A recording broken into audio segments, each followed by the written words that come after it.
हमारे बीच यहाँ उपस्थित हैं प्रोफेसर सुधाकर पांडे साहब। आप सह आचार्य हैं केंद्रीय संस्कृत विश्वविद्यालय में, जो जयपुर परिसर के हैं। भगवत गीता में वैदिक तत्व आज आपका विषय है और गीता के तत्वों को वेद के साथ में समायोजन करके और वर्तमान में दोनों की जो प्रासंगिकता है उस पर भी आज यहाँ आप बात करेंगे। तो मैं आपको अत्यंत आदर के साथ निवेदन करता हूँ कि आप पधारें और इस गूढ़ रहस्य को प्रकाशित करें। धन्यवाद। सदाशिव समारंभां शंकराचार्य मध्यमाम अस्मदाचार्य पर्यंतां वंदे गुरु परंपराम। इस कड़ी में हम गुरु परंपरा को नमस्कार करते हुए आगे की तरफ बढ़ते हैं। इस आज़ादी के अमृत महोत्सव एवं घर घर तिरंगा अभियान के अंतर्गत कला एवं संस्कृति विभाग, राजस्थान संस्कृत अकादमी एवं देवश्री बद्री नारायण ट्रस्ट के संयुक्त तत्वाधान में आयोजित इस एक दिवसीय गोष्ठी श्री आयोजित है और मैं आदरणीय मंचस्थ श्री साक्षात रिसीवर प्रोफेसर ताराशंकर पांडे जी, वैदिक कला विश्वविद्यालय यूनिवर्सिटी विश्वविद्यालय के कुलपति प्रोफेसर साहब हमारे बीच मौजूद हैं और हम सभी का सौभाग्य का यह अत्यंत ही सौभाग्य है कि हम सब इनके समक्ष आज हमारे समक्ष ये उपस्थित हैं और हम सभी के लिए यह अत्यंत ही गौरव का विषय है। और जम्मू कश्मीर से पधारे हमारे मित्र प्रवीण शर्मा जी एवं ज्वाइंट सेक्रेटरी राजस्थान प्रशासनिक सेवा में पंकज ओझा जी तथा देव बद्री नारायण ट्रस्ट के मुख्य अतिथि रूप में श्री कर्ण शर्मा जी, सभी लोगों का स्वागत अभिनंदन एवं इस राजस्थान संस्कृत अकादमी के डायरेक्टर साहब संजय झाला जी, इन सबको मेरा अभिनंदन नमस्कार है कि आपने इतने अत्यंत महत्वपूर्ण समय दिया और यह अत्यंत महत्वपूर्ण विषय पर मुझे कुछ बोलने के लिए आपने अवसर दिया, इसलिए आप सभी लोगों का हृदय से आभार, धन्यवाद।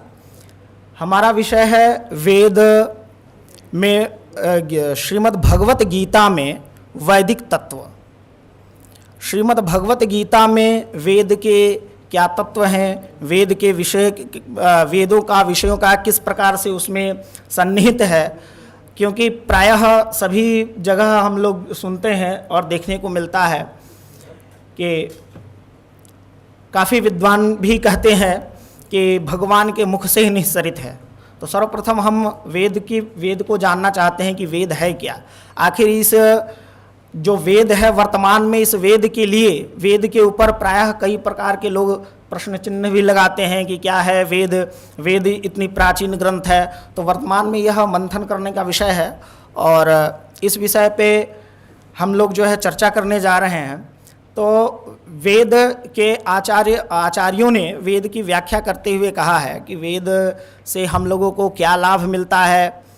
तो उन्होंने कहा है कि इष्ट प्राप्ति अनिष्ट परिहारयोः अलौकिकम उपायम यो वेदेति सह वेदः। जो हमारे इष्ट की प्राप्ति कराता है, जो हमें अभिलषित है, जो भी हो, काम्य नित्य नैमित्तिक कार्य जो होते हैं सब वेद में ही निहित हैं। तो इष्ट की प्राप्ति और अनिष्ट का परिहार, जो भी अनिष्ट हो, भौतिक, दैविक, भौतिक, आदि दैविक, आदि भौतिक, आध्यात्मिक, इन तापों का जो समाहार करे, जो इसका उपाय बतलाए, वही वेद है, वही वेद है। और वेद की वेदता के लिए एक आचार्य कात्यायन ने एक पंक्ति कही, प्रत्यक्षेणानुमित्या वा यस्तुपायो न विद्यते एनम विदन्ति वेदेन तस्माद् वेदस्य वेदता। अब इस पंक्ति की सिद्धि कैसे, तो सांख्यकार आचार्य कपिल ने एक कारिका में कहा है कि दृष्टवदानुशविकः सय विशुद्धि क्षयातिशयुक्तः तद्विपरीतः श्रेयान् व्यक्ता व्यक्तज्ञ विज्ञानात्। कारिका में प्रारंभ में उन्होंने कहा कि व्यक्त और अव्यक्त जो तीन प्रकार के जो ताप हैं, तीन प्रकार के जो कष्ट होते हैं, आदि दैविक, आदि भौतिक और आध्यात्मिक, इन तीनों की निवृत्ति का जो उपाय बतलाता है वह हमारा क्या है? वेद है। वह वेद है। तो उस वेद की वेदता क्या है? तो उन्होंने कहा प्रत्यक्षेणानुमित्यावा यस्तुपायो न विद्यते, जो प्रत्यक्ष रूप से जिसके उपाय नहीं जान सकते हैं। प्रत्यक्षेणानुमित्यावा यस्तुपायो न विद्यते, जिसका उपाय नहीं है, जिसका प्रत्यक्ष रूप से मतलब आप कहें तो चिकित्सीय पद्धति के द्वारा भी जिसका उपाय नहीं है, किसी ये न केन प्रकारेण अगर आप किसी भी प्रकार के औषधियों का प्रयोग करके अगर उसका उपाय ढूंढना चाहें तो उसका भी उपाय नहीं है। यस्तुपायो न विद्यते, प्रत्यक्षेणानुमित्यावा यस्तुपायो न विद्यते एनम विदन्ति वेदेन तस्मात् वेदस्य वेदिता। उसका जो है कि यह वेद जो उन उपायों का जो निराकरण बताए, उन कष्टों का निराकरण जो बताए, जो उपाय बताए, वही वेद की वेदता है। यह वेद की वेदता की सिद्धि में आचार्य कात्यायन जो है कहते हैं। फिर अब हमें यह वेद है, हमने ये देखा। अब ये गीता में जो कहा गया है कि ये गीता श्रीमद् भगवत गीता, वेद में तो बहुत सारे हैं, आप जिस दृष्टि से पढ़ना चाहें, यज्ञीय परक व्याख्या पढ़ना चाहें तो आचार्य मैधराचार्य हैं, सायण हैं, प्रायः कई ऐसे विद्वान हैं जिन्होंने अपने मतांतरों के अनुसार बहुत सारे व्याख्याएं किया, यज्ञ की परक व्याख्याएं किया। किसी ने किसी एक भौतिक रूप से व्याख्या किया कि इसका उपयोग क्या है, क्या किसी ने वैज्ञानिक तरीके से व्याख्या किया, किसी ने प्राणी विज्ञान को देखा। अपनी दृष्टि है, जैसे चश्मा लगाएंगे वैसे दिखेगा, हमें जिस कलर का लगाएंगे वैसे दिखेगा। तो वेद में सब कुछ निहित है। अब श्रीमद् भगवत गीता जो साक्षात भगवान के निःश्वास से निःसरित वेद है, वैसे प्रकार से कहते हैं कि गीता सुगीता कर्तव्याः किमन्यैः शास्त्र विस्तरैः या श्री स्वयं पद्मनाभस्य मुख पद्मा विनिसृतः। भगवान पद्मनाभ के मुख से जो अचानक छलक पड़ी। अच्छा, ये हम लोग प्रायः सुनते हैं गीता गीता गीता, श्रीमद् भगवत गीता, श्रीमद् भगवत गीता। तो श्रीमद् भगवत गीता कहने से पहले एक बार मन में हमें ये विचार आता है कि गीता शब्द तो प्रायः स्त्रीलिंग किसी महिला का नाम भी होता है। तो आप लोग प्रायः इस बात को तो जानते ही होंगे कि ये तो गीता तो महिला है या स्त्रीलिंगवाची शब्द हो गया, ठीक है। लेकिन जब भगवान ने गीता कहा तो श्री भगवत गीता भगवान के मुख से निकला है, और वो क्या है? गेय रूप में है। क्या है? गेय रूप में है, गीता है। भगवान के ने गीत के रूप में इसको जो है गाया है, श्रीमद् भगवत गीता को। प्रायः सभी जानते हैं कि भगवान के मुख से अचानक जो है छलक पड़ी। तो ये जो भगवान के मुख से जो निकला, ये गेय रूप में, ये पद रूप में, पद्यात्मक जो होता है, हमारे गुरुजी बताएंगे कि ये जो भी पद्य हो, लयबद्ध हो, तुकबद्ध हो, वो सब पद्य होता है, वो काव्य होता है, वह गेय होता है। तो यह जो है गेय है, गीता है, तो इसको गीत कहते हैं। तो श्रीमद् भगवत ये तो गीत है ना, तो फिर इसको गीता क्यों कहा गया? सर्वप्रथम हमारे मन में प्राय विद्वान लोग जो है कि इस पर विद्वानों ने इस पर चर्चा किया है, प्रश्न उठाते हैं, और हमारे मन में भी प्राय बच्चे भी पूछ देते हैं कि सर ये तो गीता, ये तो गीत है, मुख से गीत जो भगवान जो है गीत है, गीतम। लेकिन यहाँ गीतम होना चाहिए ना, श्रीमद् भगवता गीतम, भगवता कृष्णेन गीतम, भगवान के द्वारा गीत गाया गया, लेकिन यहाँ पे गीता है। तो इसके निराकरण में एक शब्द ये है कि यह गीत जो है गीतोपनिषद है, श्रीमद् भगवत गीतोपनिषद, यह उपनिषद है। अब इस वजह से, इस कारण से इसको जो है गीता के रूप में हम ग्रहण करते हैं। केवल हमने गीता लिया, ये गीतोपनिषद है। और प्राय विद्वानों ने कहा कि यह गीत जो है श्वेताश्वेतरो उपनिषद से, आचार्य मधुसूदन सरस्वती ने भी गीता के ऊपर प्रायः बहुत सारे व्याख्यान दिए, बहुत सारे उन्होंने ग्रंथ व्याख्याएं लिखी। उसमें उन्होंने इस चीज़ को कोट किया और कहा कि यह श्वेताश्वेतरो उपनिषद से काफ़ी जो है मिलता जुलता है, और यह गीतोपनिषद है। इस वजह से इसको जो है हम लोग गीता कहते हैं, श्रीमद् भगवत गीता।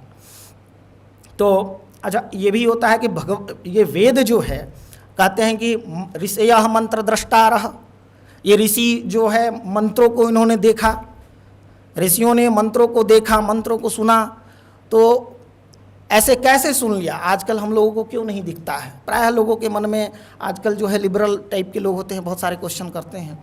तो आज भी है, और आज 1964 में नासा ने इस चीज़ को रिकॉर्ड भी किया हुआ है, जब हॉकिंस ने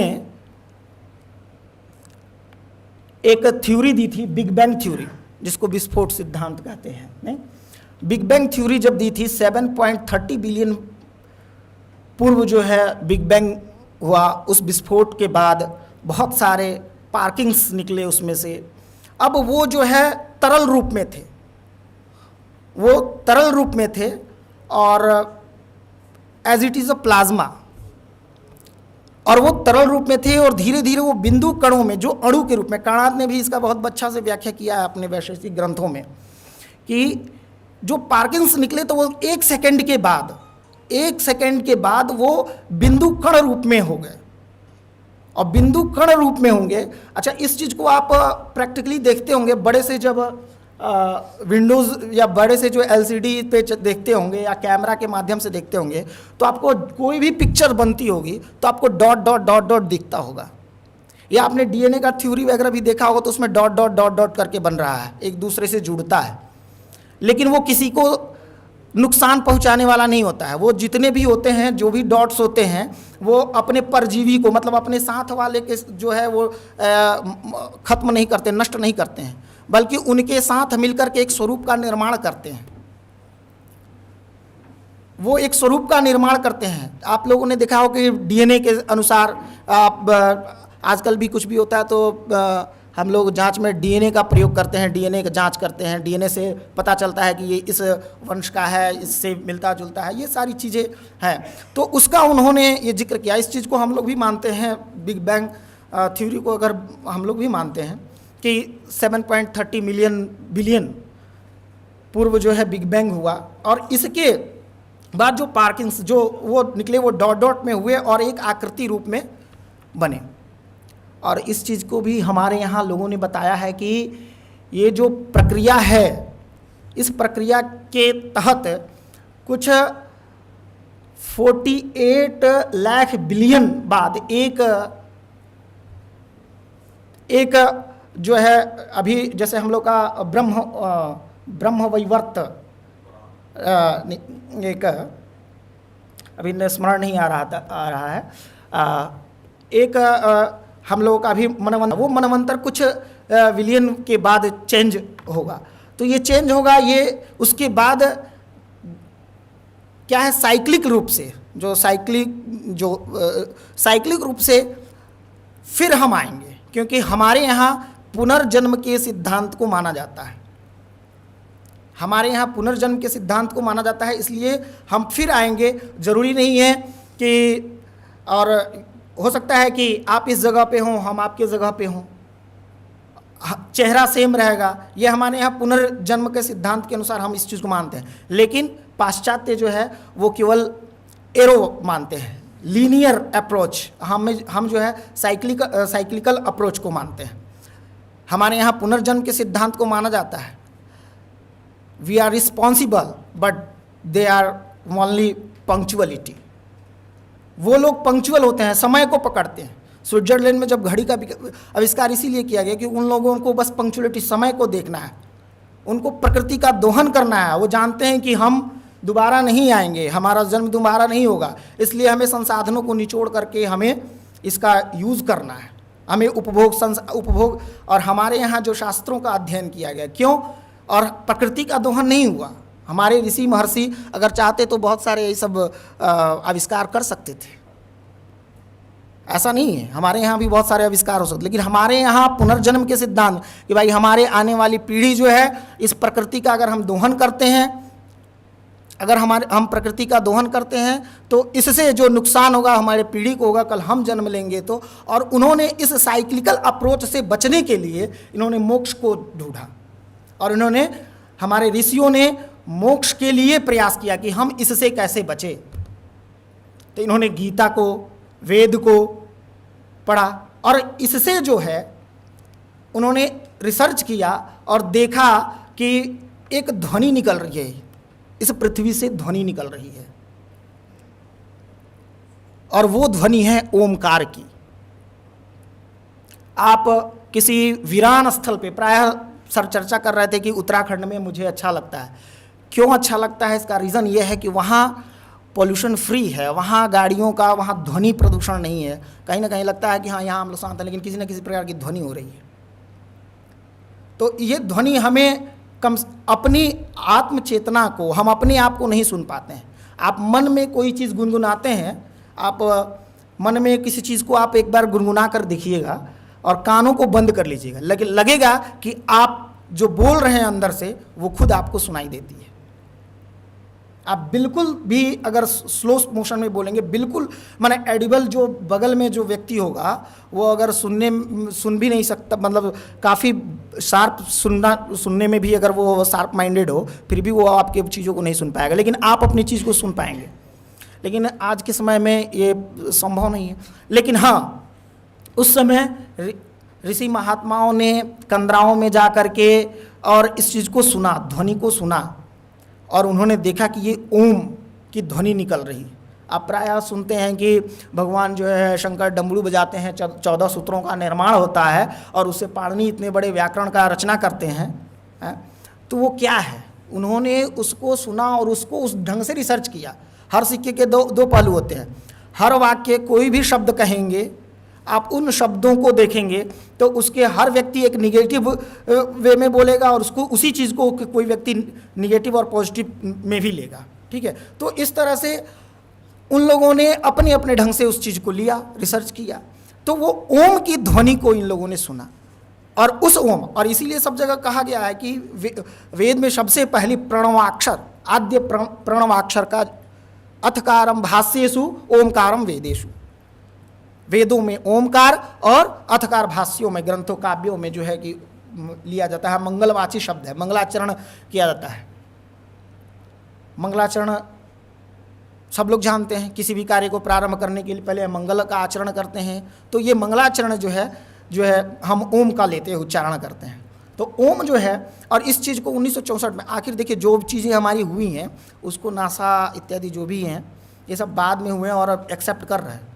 1964 में उसको उन्होंने रिकॉर्ड किया और ये चीज़ लिखा कि यह बिलियन, हजारों बिलियन ट्रिलियन एडिबल कैपेसिटीबल जो है इसका बहुत कम है, जो आप सुन नहीं सकते हैं।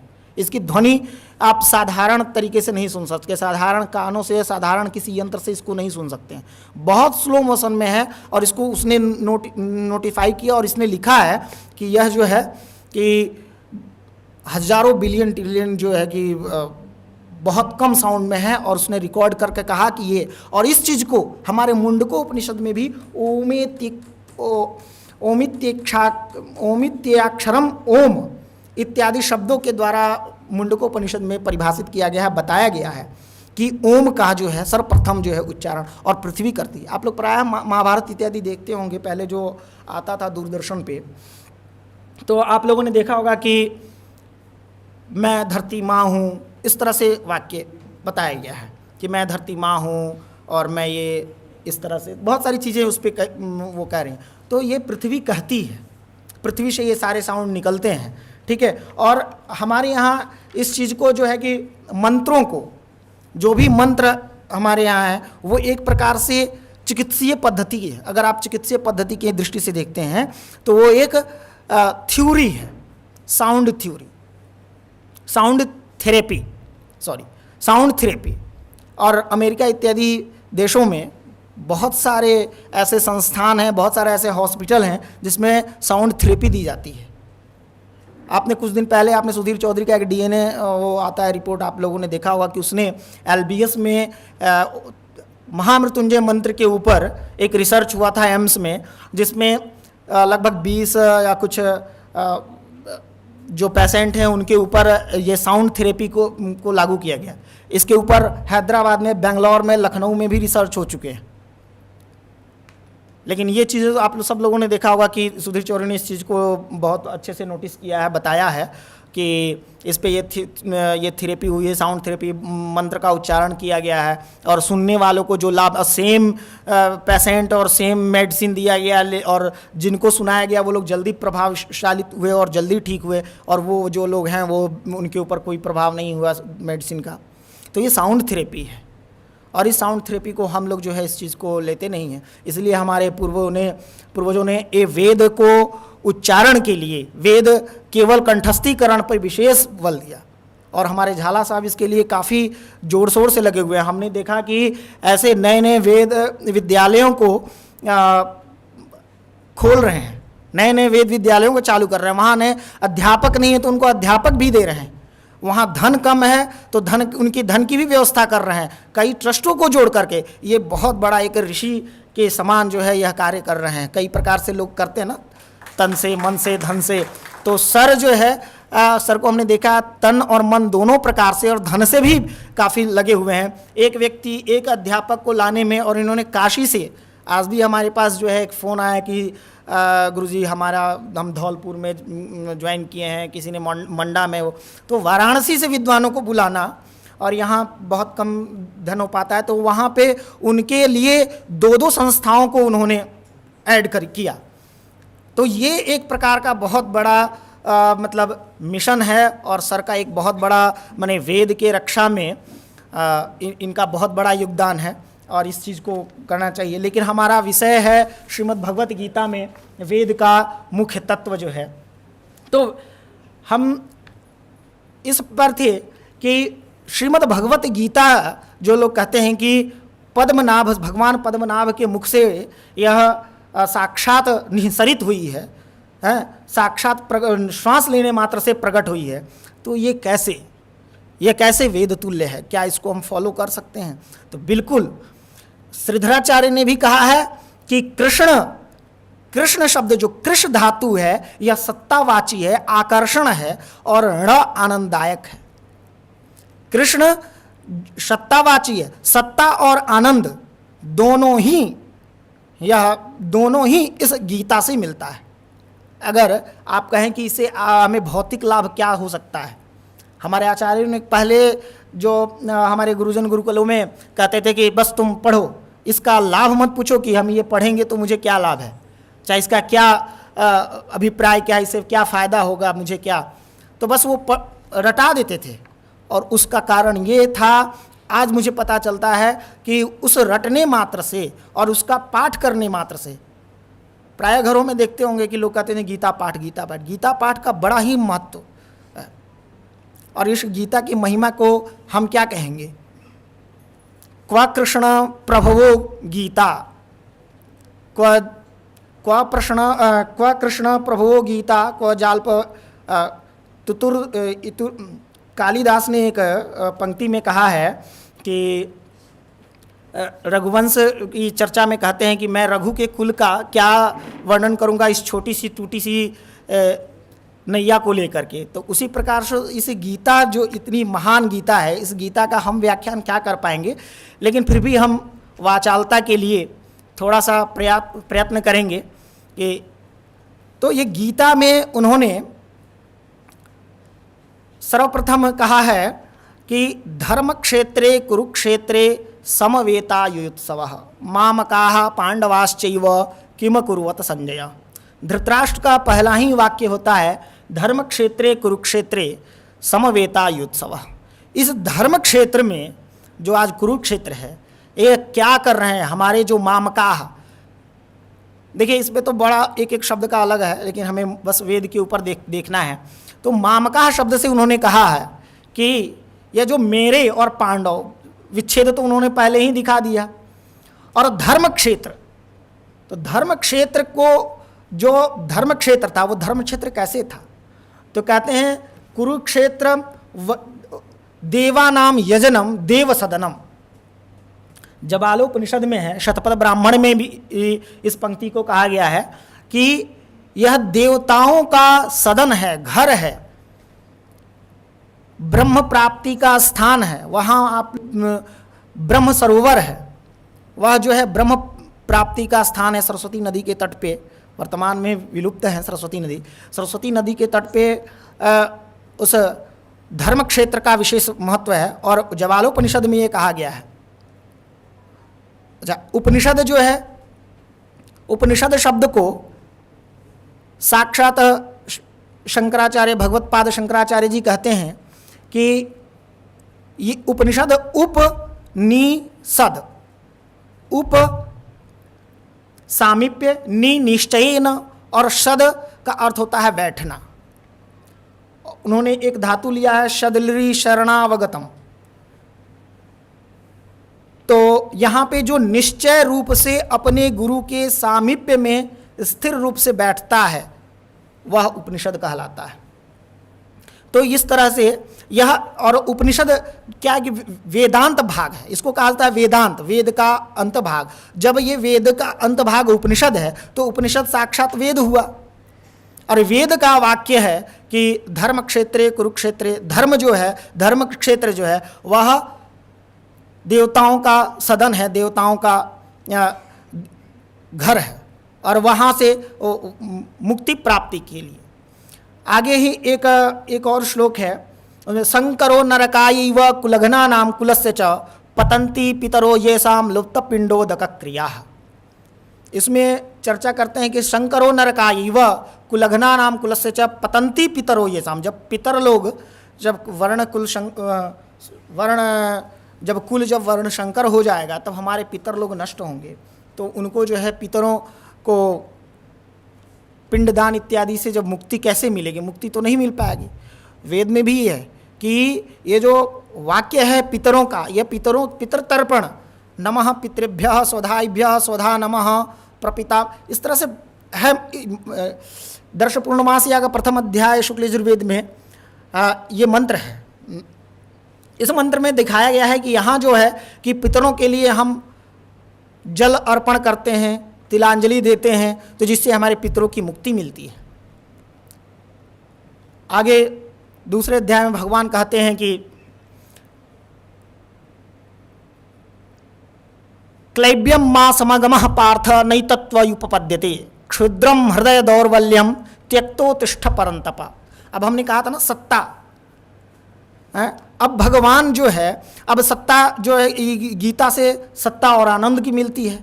आज के समय में जितने भी लोग हैं, आप देखिए ऋषि महर्षि लोग तो हैं ही, आज के समय में, वर्तमान समय में भी देखिए, और जितने भी महान हुए महात्मा, सभी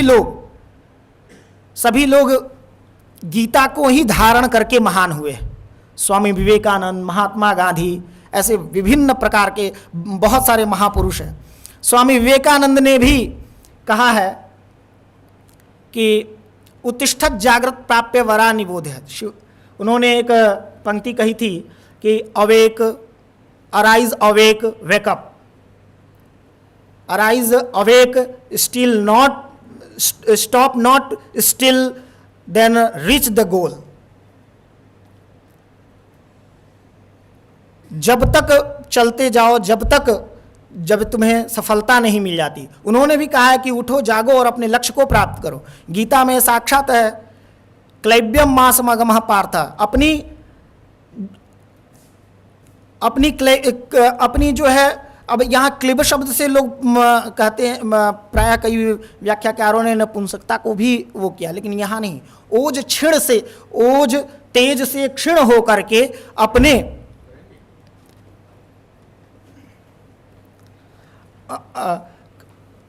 क्लैब्यम, उन्होंने कहा कि अपने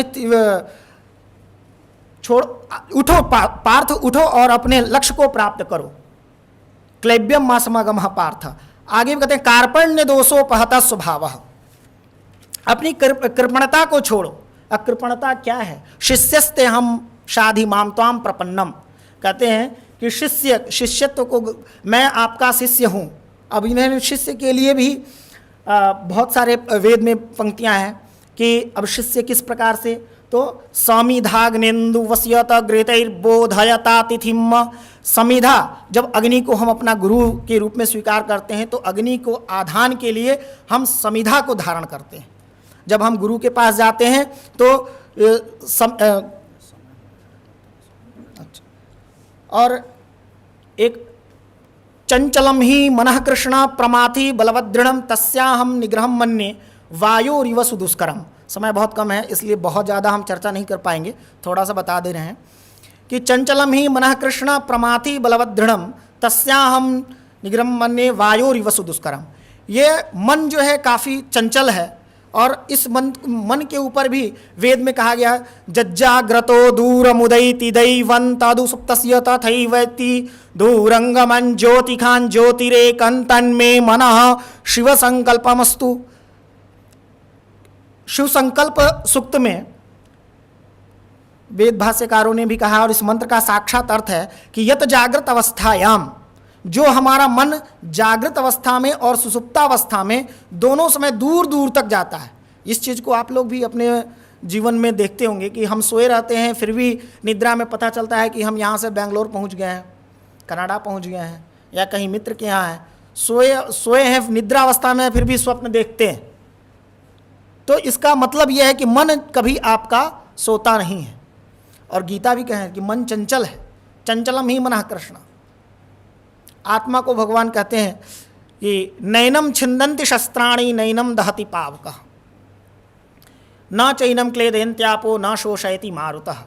यह जो है आत्मा को कोई ना मार सकता है, ना काट सकता है, ना गीला कर सकता है? आप मुंडकोपनिषद में एक पंक्ति है, न तत्र सूर्यो भाति न चंद्र तारका नेमा विद्युतो भाति कुतो मय अग्नि, कि सूर्य भी इसको नहीं जला सकता है और चंद्र की शीतलता भी इसे शीतल नहीं कर सकती है, और अग्नि जल भी नहीं गीला कर सकता है, तो अग्नि कैसे इसे जला सकती है? और इस चीज़ को भगवान ने गीता में ऑलरेडी कहा है। तो भगवान जो गीता है वो साक्षात भगवान, साक्षात वेद है। और जो लोग वेद के, क्योंकि देखिए वेद, अब वेद पढ़ने की बात है तो सब लोग वेद नहीं पढ़ सकते, क्योंकि प्रायः जीवन के वेद पढ़ने की जो क्षमता है, वेद पढ़ने, वेद उच्चारण के लिए जो समय चाहिए वो सबके पास उपलब्ध नहीं हो पाती है। बहुत लोग विभिन्न प्रकार के व्यावसायिक अध्ययन इत्यादि करते हैं और उनको भी वेद का अध्ययन करना है, तो वेद इसलिए संभव नहीं है। इसलिए गीता का अध्ययन आवश्यक बताया गया है। पहले पंडित मदन मोहन मालवीय जी के द्वारा स्थापित काशी हिंदू विश्वविद्यालय में हर 126 संकाय हैं, 126 संकाय में 126 विभाग, 126 विभाग हैं। सभी विभागों में चाहे इंजीनियरिंग हो, चाहे आपका मेडिकल हो, सब में गीता पढ़ना अनिवार्य था। वर्तमान में ये सब बंद है, सभी जगह संभव नहीं है, लेकिन ये उस समय उनका ये लिखित रूप में था कि सभी जगह गीता का चलेगा। और एक इसके लिए विशेष अध्यापक नियुक्त होते थे जो हर विभागों में जा कर के ये पढ़ाते थे, हर दिन अलग अलग। और गीता अध्ययन, क्योंकि ये वेद का सार है। जो लोग वेद, क्योंकि स्वरतो वर्णतो व मिथ्या प्रयुक्तो तमर्थमाह सवाग वज्रो यजमानम हीनस्ति। अब जब वेद का उच्चारण करेंगे तो उसका स्वर सीखना होगा, गुरु सामीप्य पे बैठ करके उसका अध्ययन करना होगा, और अध्ययन सबसे संभव नहीं हो पाता है। जो तो व्यावसायिक अध्ययन करने वाले हैं, अन्य विषय के अध्ययन करने वाले हैं, तो इसलिए उनके लिए गीता रखा गया है। आप गीता का अध्ययन कीजिए वर्तमान जीवन में, और जब वर्तमान जीवन में इसका बहुत ही उपयोगी है। धन्यवाद, आपने हमें कीमती समय दिया इसके लिए।